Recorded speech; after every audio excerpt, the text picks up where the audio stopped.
You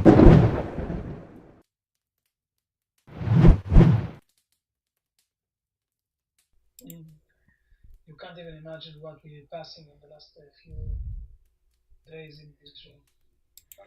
Hey, good day, everybody. Welcome back to our Chavruta sessions live from Jerusalem with Rabbi Chaim Goldberg of the Noahide World Center. I think they're having internet problems where he is, but Baruch Hashem, we have him on his cell phone.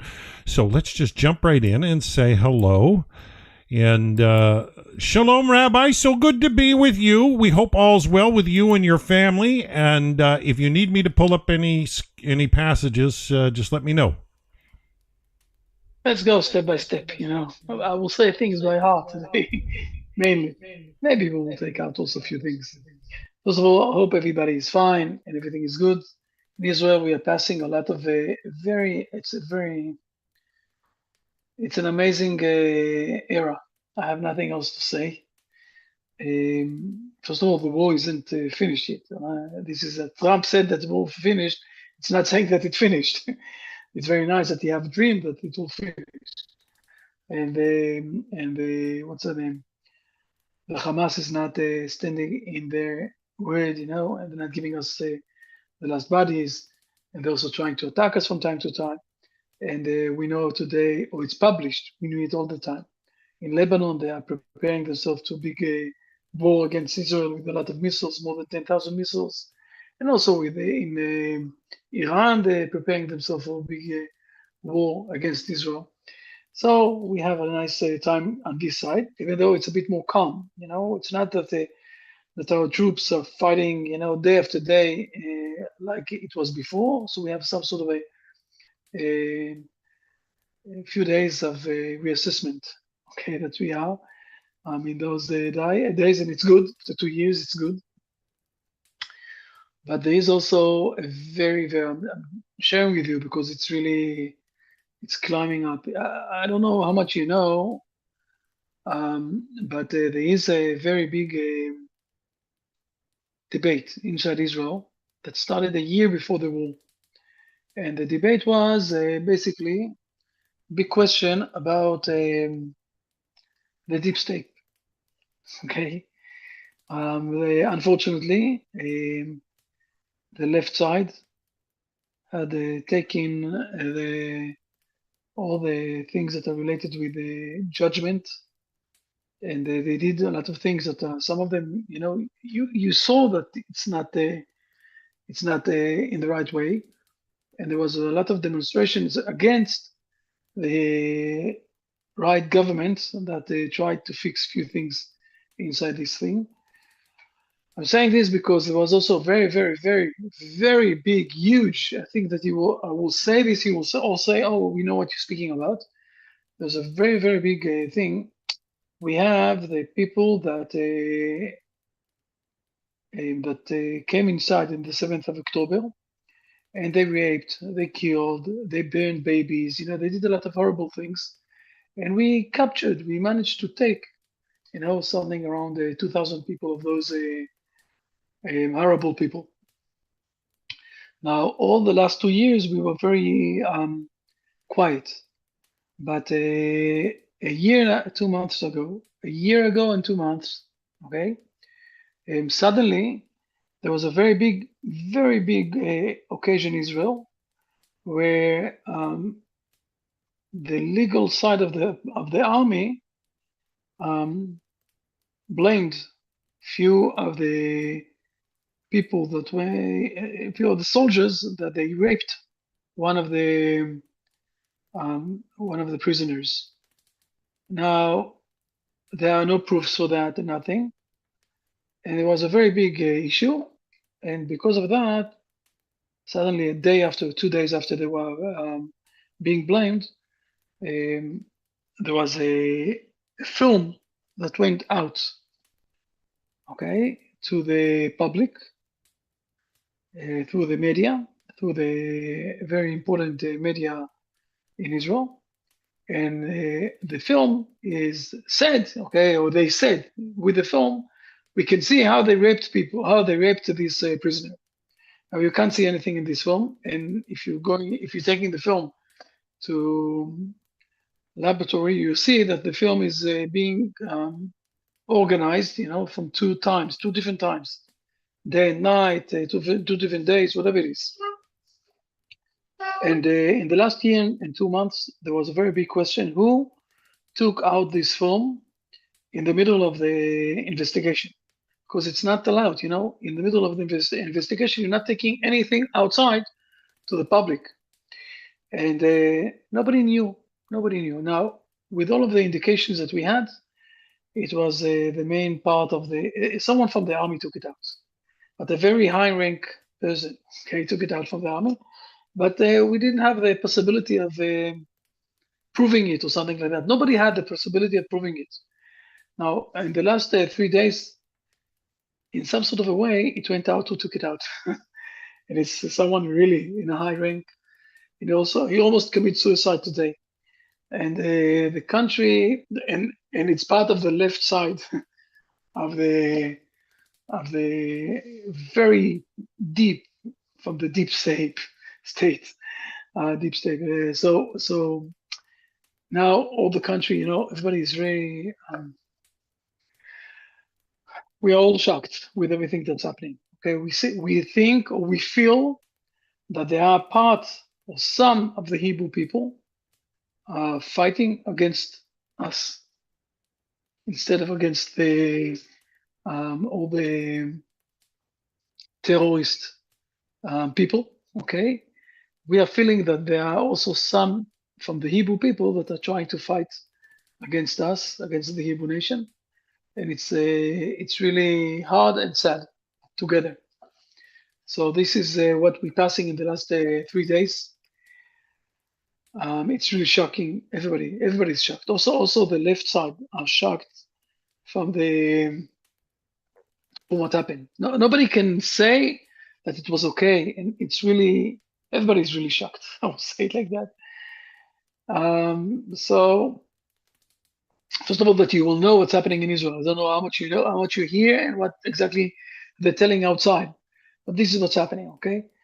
People from the left side, by the way, we think, or there are a lot of people in Israel who think that the 7th of October happened because we had someone from the inside, from the left side of the Israelis that betrayed us. But we have no proofs, okay? But there are all sorts of hints. But we will see, it will go out just like this story now went out. So, but we are all shocked. We are all very shocked from things that have happened. And speaking about people, that really in the most highest level of rank in the army, that's for more than 30 years, did a lot of good things to Israel. But a year and a half ago, they did very bad things and really did a big damage. I don't know how much you remember that this film of the Israeli soldiers who are raping. That is claiming that the soldiers of Israel are raping prisoners. It's something that went out to the world, and all of the world spoke about this. No, it's not true. I'm telling you, I know that. But I won't go inside all of the details. Believe me, it didn't happen. It's never happened. Okay. One of the things that we are being blamed. Let me say to you this also. After 50 years that we are in the West Bank, there was a research, and we were blamed, the Hebrew nation were blamed that we are racist. Why? Because there never was a complaint from a woman in the West Bank that soldiers raped her. You know why? Because we are racist. We don't want to rape ladies from the Palestinians.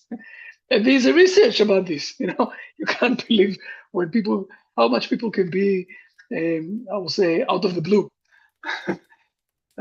So I won't go inside. Believe me, I know what I'm saying. There was no also the court is saying that there wasn't any rape of the soldiers. But we are all very things are going out. Things are starting to go out from this war, and we didn't finish it yet. Well, let's see what will happen. So this is the first thing I wanted to mention. I really want to teach something, and it's very important. unfortunately, because of the internet, I won't go inside to show you things. But I will mention, because it's recorded, right? Dan, it's recorded, this session. So you'll be able to go to see inside what I'm saying and what I'm sharing. And basically what I want to teach is something very important. And it will explain also what is the difference between the Noahide on one side and I will call it the Zionist Christians on the other side. Okay? Now, let me say up front, okay? Our government and also from the consul, okay? There are some consuls that are working close with allies or doing allies with the Christian Zionism. Okay, those Zionist Christians, they're doing allies with them, and I think that it's good. I think that this is what the government's supposed to do. The government, the Israel government, is supposed to do on the governmental level all the best to have more and more allies that will support us. This is what they're supposed to do. But there is a very big difference between the government and here in this room, but also when I'm teaching, to the Noahide people, it's not on the government level, it's on the personal level. And this is where there is a very big difference. And whenever we speak about Sherki, people are asking to speak with us, okay? Christian people, Christian bishops, whatever it is, they're asking to speak with us, we're speaking with them. But we are always also telling them, I will say it like that, we're telling them 2 points, okay? Point number one that we're telling them, we are the roots, and the Christian, the Muslims, it's only, the outcome from the roots. But we are the most, we are the roots. Let me share with you how we're telling them this point, okay? At this point, we're saying to them, usually they're asking us, who killed Jesus? And we're answering, we don't care. And they're very upset, people. Why don't you care? Why not? Tell us who killed Jesus. We're saying to them, look, for us, it doesn't matter.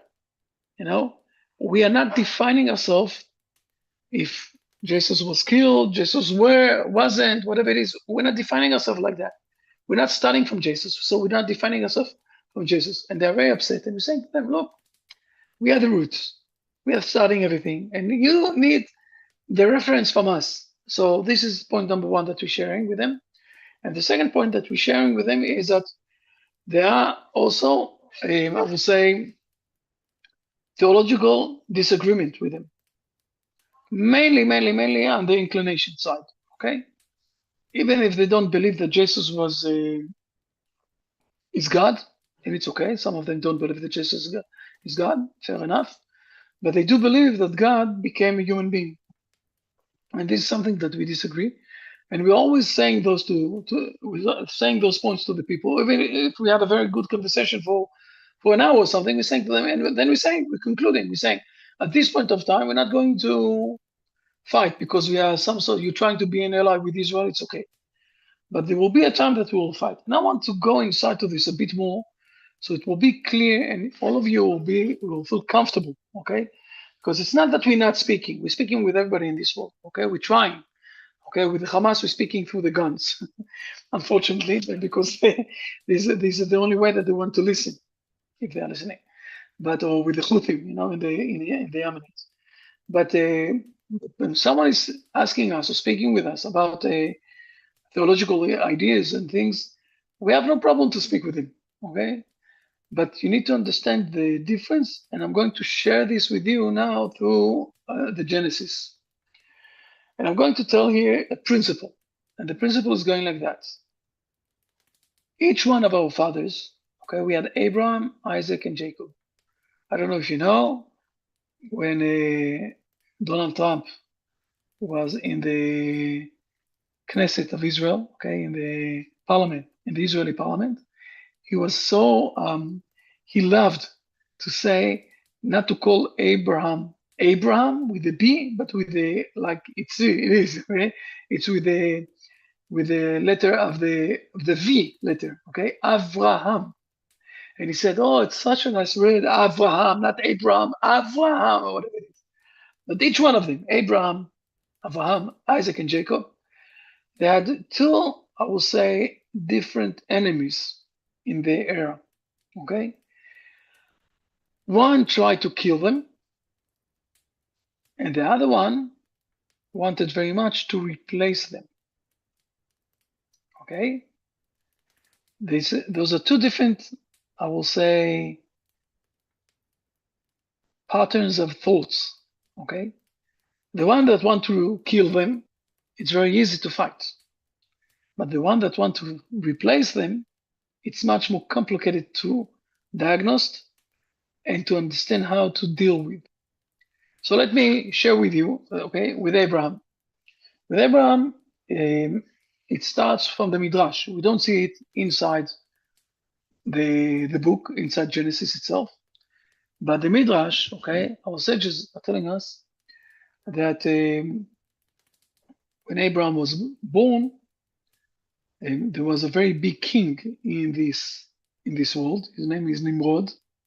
Nimrod, okay. He basically built up the Tower of Babylon. And Abraham and Nimrod had a debate.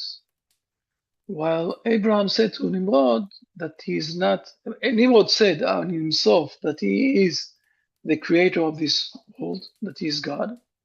And Abraham said to him, "No, you're not." And Nimrod was very upset with Abraham. And they had a debate. The debate was, in front of a lot of people. And Nimrod said that he is God. And Abraham said to him, "No, if I will throw you to the fire, you will see that you will get burned. So you're not God." Now, I won't go into all of the details, but basically it continued, okay? So Nimrod said, "Okay, so I'll throw you to the fire." So Abraham said, "But then the water will shut down the fire. So the water is God." Nimrod said to him. So I said, No.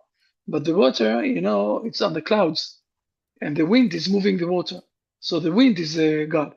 So Nimrod said, "Okay, so obey to the wind. The wind is the God of this world." I said, No, but you're misunderstanding. This is what Abraham said, okay? And this is how they went cycle, like that. One more things. I will say that it's after that we will see all of those things, okay, in the old Greeks. Each one of them said that something else started this world, okay? There's if I remember correctly, Thales said that the water started this world. And someone is saying that the fire started this world. We see this all in the philosophers. This is what they're saying. What is the beginning of this world? And at the end, Nimrod was really annoyed, and he said to Abraham, "Okay, look, I'm going to throw you to the fire, and if you believe that there is God that will rescue you from the fire, He will come and rescue you. If not, you will die." And Nimrod threw Abraham to the fire, and God went to the fire and saved him. Now, it's not inside the verses, but there's a hint for this in our parsha in Genesis chapter 14. Okay? Genesis chapter 14, we have a very big world war. It's the first world war that we know, where we have the fight between the 4 kings and the 5 kings. And all of the description of this war, it's finalizing with a very simple thing. They took Lot, right? The nephew of Abraham, and they went away. That's it. And then someone came, a refugee came from this battle, and told Abraham that they took his nephew. So Abraham took his friends, went very far to Damascus, from Hebron to Damascus, okay? Something like 2 days of walking. Maybe he did it in the camel, so it was only 1 day.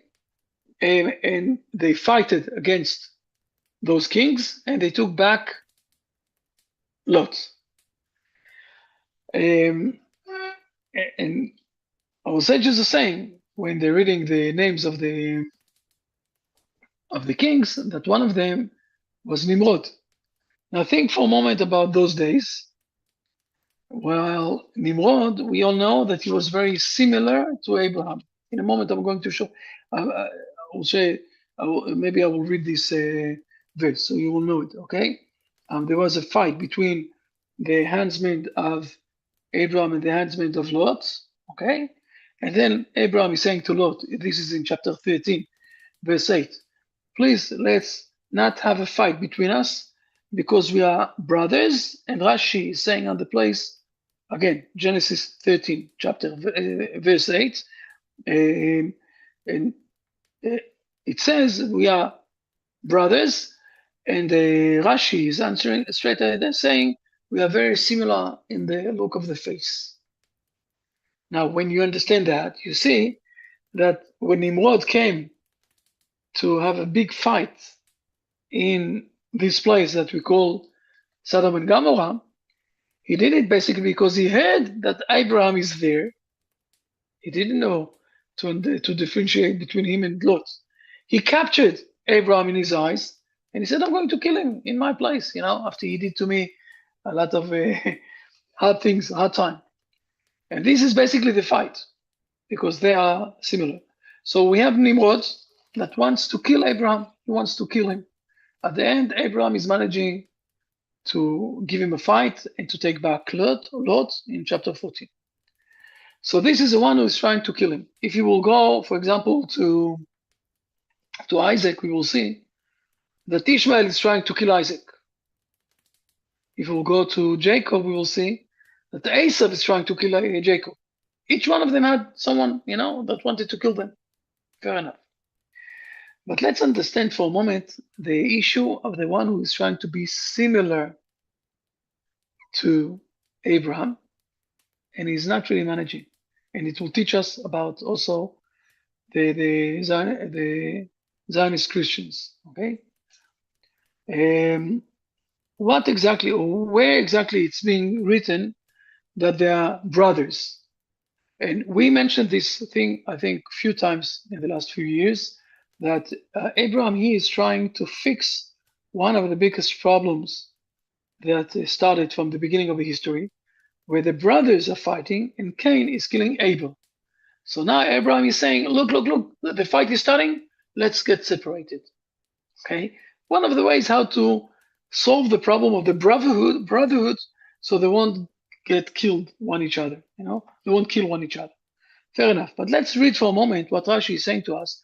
What exactly was the fight between the handsmaid of Lot and the handsmaid of Abraham?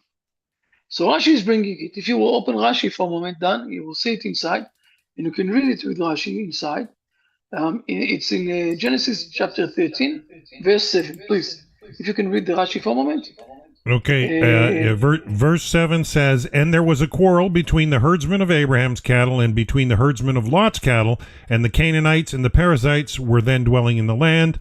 And there was a quarrel, since Lot's herdsmen were wicked, and they pastured their animals in the fields belonging to others. Abraham's herdsmen rebuked them for committing robbery, but they responded, The land was given to Abram, who has no heir, so Lot will inherit him, and therefore this is not robbery. But Scripture states, and the Canaanites and the Perizzites were then dwelling in the land, and Abraham had not yet been awarded its possessions, from Genesis, Rabbah 41:5.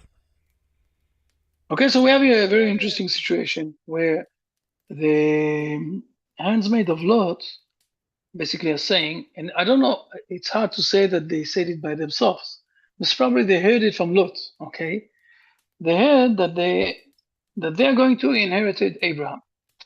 Now we're finding something very interesting. And then the next, on this verse, it says that we are very likely one to each other, okay? Look, you know what? Read also Rashi for a moment in verse 8, please. Done. All right.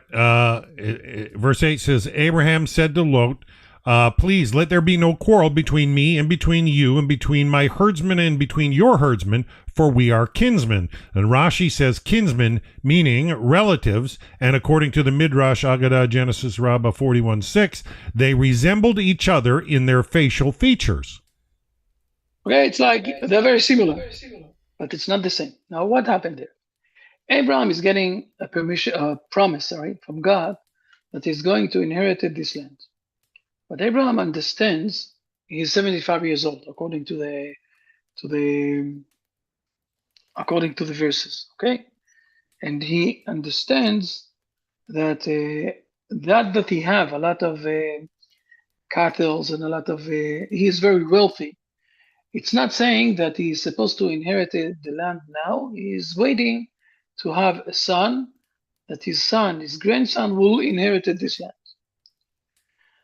The opposite way around with Lot. Lot is saying, I want to have more and more goodies in myself. And I don't need to wait to another 10, 15, 20 years, whatever it is, that Abraham maybe will have a kid.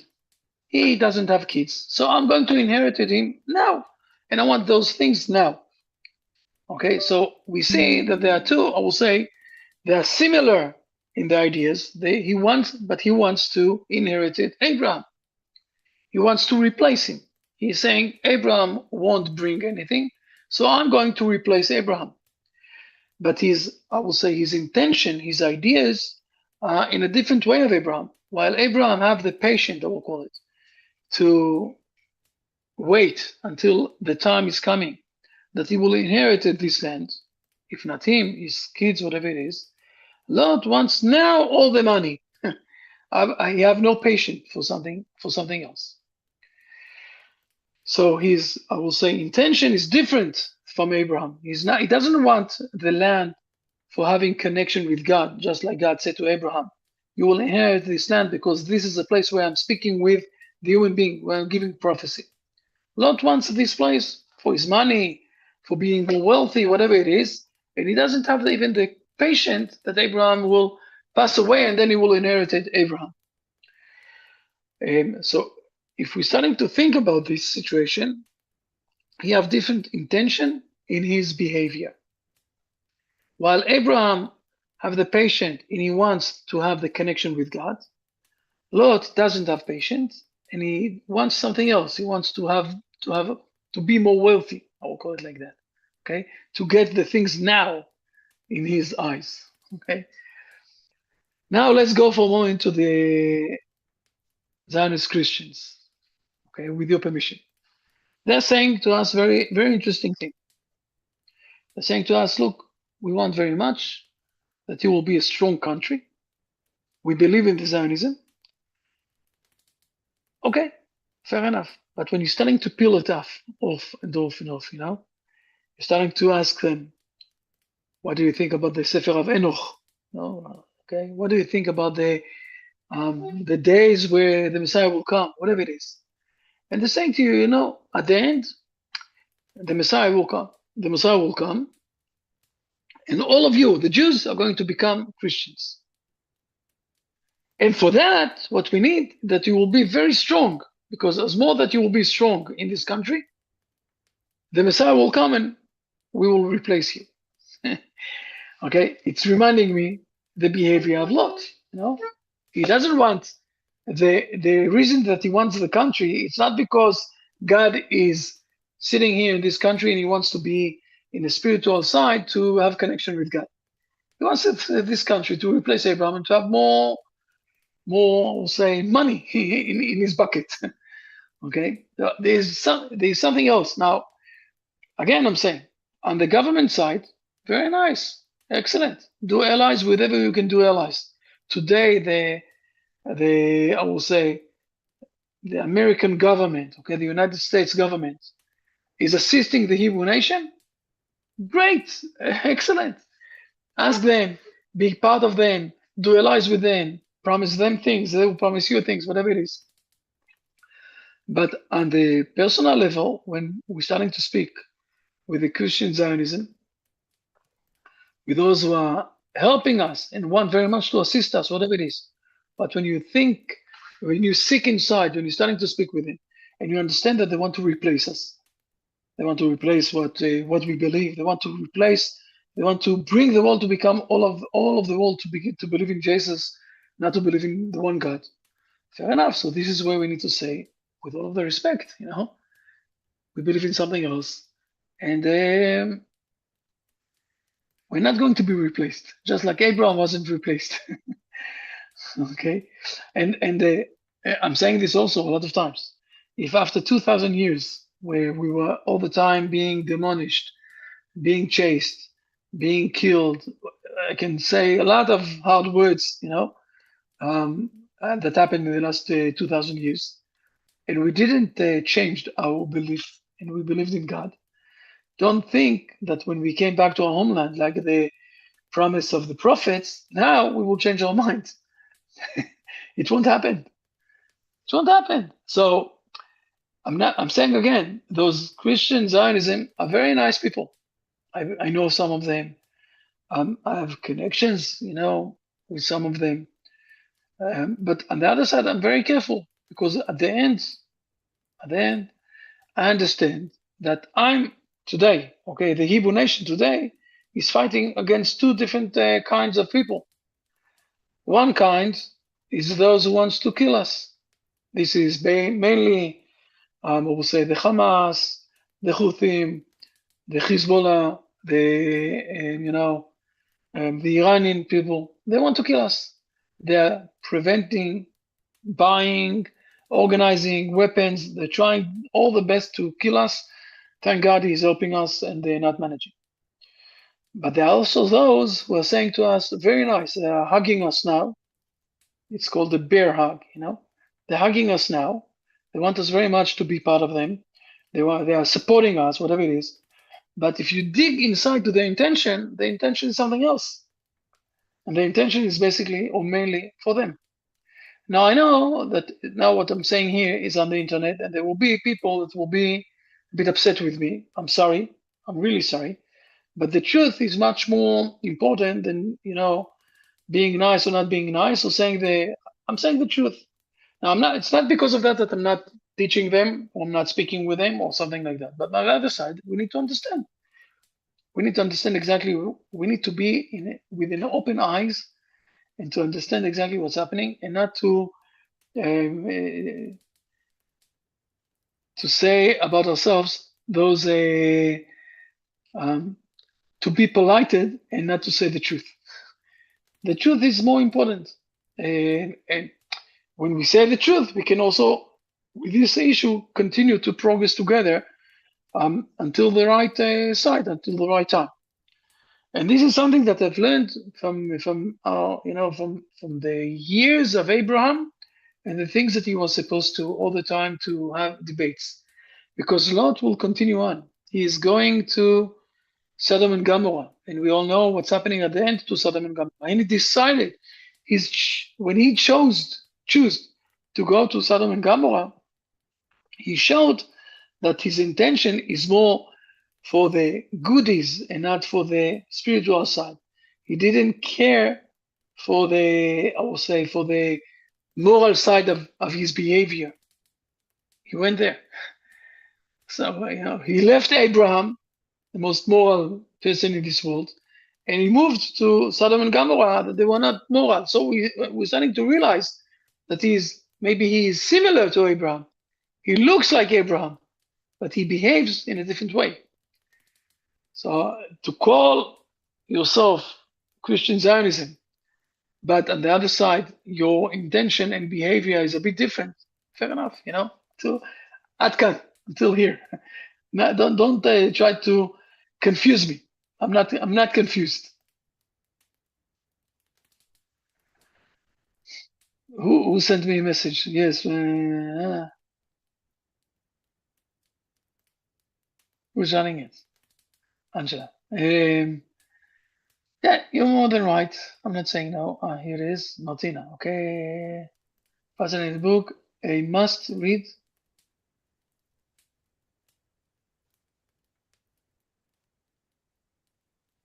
Who is it? Aya Maccabi.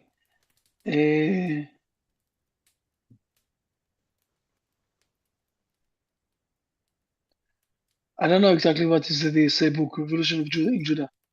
On what era it speaks, Martina? It's really kind of the background about the article you wrote on the Vision magazine about the whole history of the Romans, how they persecuted the Jews, the whole political side. It almost was like a deep state way back then. A lot of deception, a lot of how Christianity developed and the lies that it was built on, and kind of how it developed. And it kind of leads at the end to what you're saying now. You have to stick with the truth and not just say, well, you're pretending to help us, you want to help us, but really you want to also take over. So it speaks exactly to that. It's a very good book. It's ulterior motives. Yeah. When people have ulterior motives, you got to stand on the truth for sure. Yeah. Right. But you think always that was try to just be in the on last guard. Yeah. couple years. But this goes way, way back to First, Second Temple times, and it was prevalent almost there. Oh, deception! Yeah, deception goes back to early days. I'm sure. Yeah, of humanity. Right. There's always people aspiring for more than their share, and it's frustrating to deal with a lot of times. But I'll tell you, we've got to stand on truth. Right. And look at the core of the matter, and I see it all the time. Meeting new people. As Noahides or posing as Noahides or trying to, infiltrate. Sometimes, I meet them online and there's vague intentions or they're using not straight handles. Everything they use is ambiguous and anonymous, and so there's telltale signs. But I mean, realistically, I find the best way to be is to what do they call it? Gavura shebe hesed. It means be strong, but according to kindness. So functioning when you're dealing with deceptive behavior, you've got to stand strong, but according to kindness. I find that if you only base your function on kindness alone, deceptive exploitive behavior always tries to take.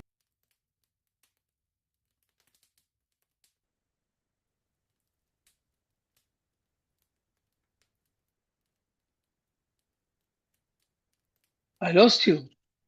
I can't hear you, Dan. Dan, I can't hear you.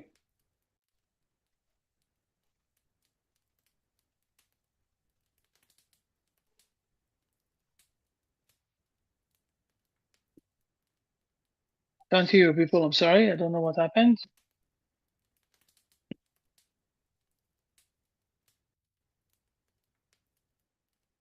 Can you hear me now?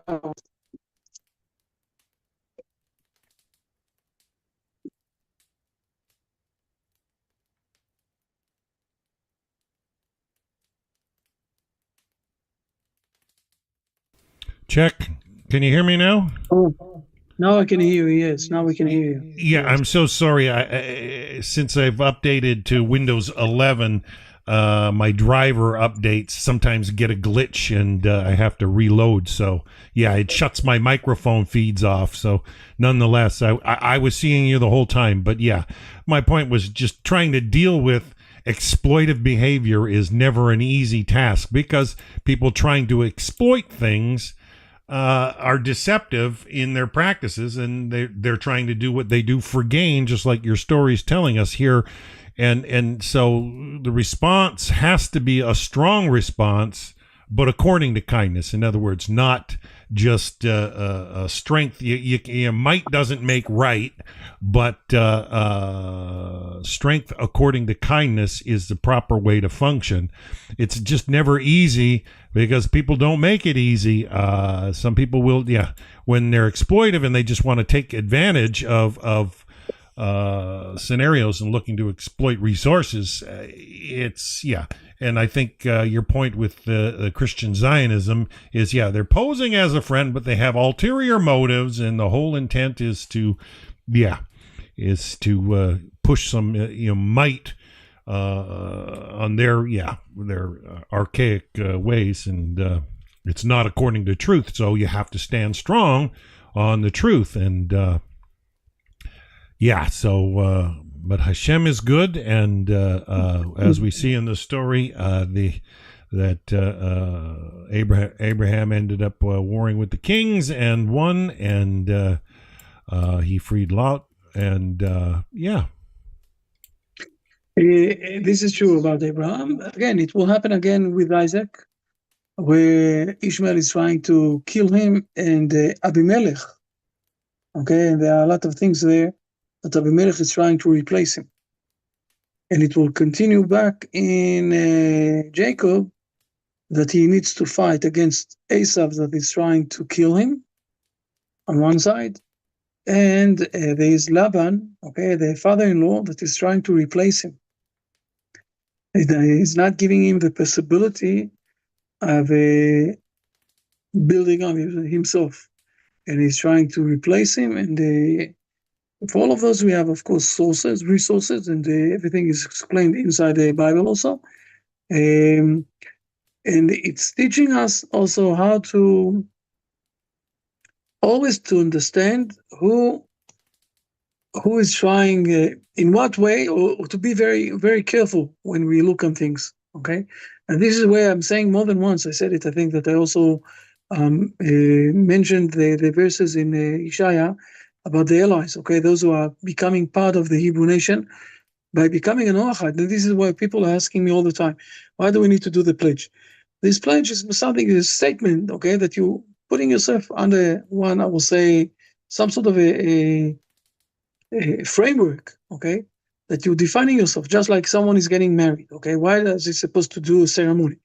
It's something that you're taking on yourself, and you're saying, yes, I'm part of this community in this way, and this is the Noahide are people that are becoming part of the Hebrew nation, fully part of the Hebrew nation, and those are not only allies, it's more than allies, okay?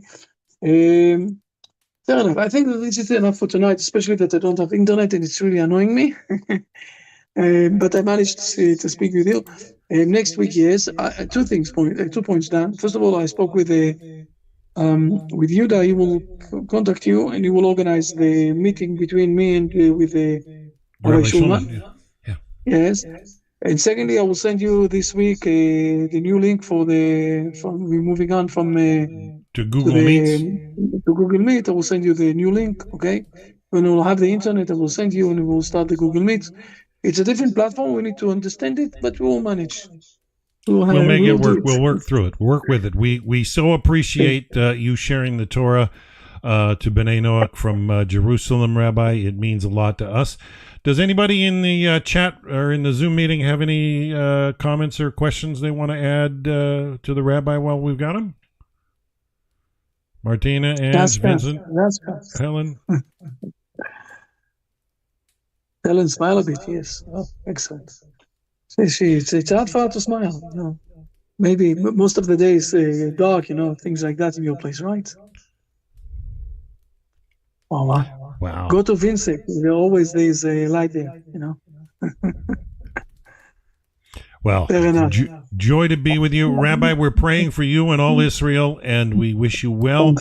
Always a joy to get together and hear a good Torah message. And, I can't encourage it enough. Be strong. One thing Rabbi Goldberg always used to say to me when we first started chatting was, be bold and very courageous. So don't be afraid to stand strong out there with whatever you're facing in this world, but do it according to kindness. Hashem knows your heart, and if you are looking for a legitimate, decent, and kind outcome in whatever circumstance you're facing, Hashem knows. But don't be a doormat for anybody out there. Make sure you stand strong on truth, and Hashem will. God will assist you. God will assist you. He will assist you. Yeah, his Torah will light your way. So, So on that note, so we are aiming to do a session next week. I do have live sessions. Yes. With the help of God, we'll do it. All right, and hopefully the internet's up there in Jerusalem, and we'll go from there. So until next week, we're going to sign out for today. Today's my anniversary with my wife, so I'm going to go spend the day with my wife. Well, spend the day with her. It's very important. For sure, for sure. So blessings, everybody. Till next week. Bye for now.